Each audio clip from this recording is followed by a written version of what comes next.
প্রতি নির্বাচনের আগে নতুন নতুন কর্মসূচি ঘোষণা করে তাক লাগিয়েছে তৃণমূল। বছর ঘুরলেই বিধানসভার vote.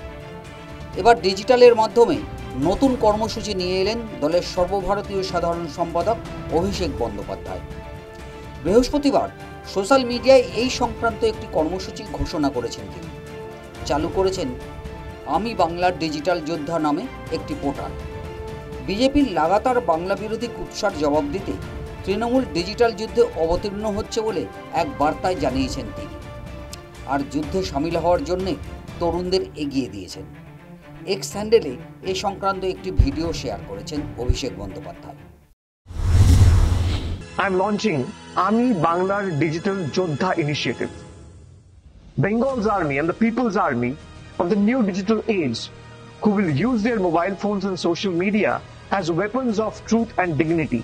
An army of creators, dreamers, and fighters.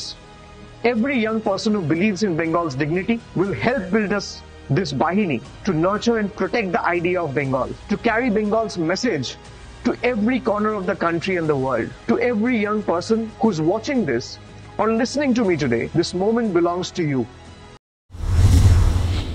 অভিষেকের এই নতুন কর্মসূচিকে নিশানা করতে ছাড়েনি প্রধান বিরোধী দল বিজেপি।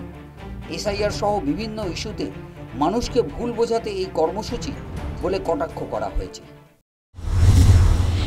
সত্যিটা বাংলা মানুষ জানে।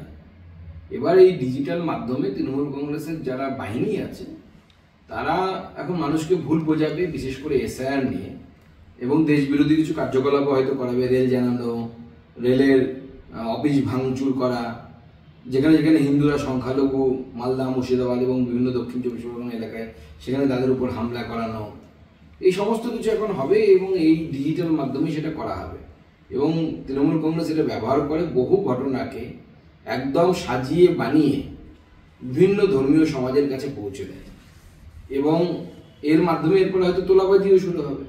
ভাইপো তো তোলাবাজি এক্সপার্ট, স্বাভাবিকভাবে এই ডিজিটাল মাধ্যমে এখন আপনারা ডিজিটাল তোলাবাজি দেখবেন তৃণমূল কংগ্রেসের। অতীতে দেখা গেছে লক্ষ্মীর ভাণ্ডার সহ একাধিক প্রকল্প চালুর মধ্যে দিয়ে ভোট বৈতরণী পার করেছে তৃণমূল কংগ্রেস। এবার আরজি কর, নিয়োগ দুর্নীতি সহ বেশ কয়েকটি ঘটনায় রাজ্যের চাপে শাসক দল। ইতিমধ্যে এগুলিকে ইস্যু করে সরব হয়েছেন বিরোধীরা। অভিষেকের নতুন কর্মসূচি কি পারবে দলকে ভোট বৈতরণী পার করতে? সেটাই এখন বড় প্রশ্ন। News time.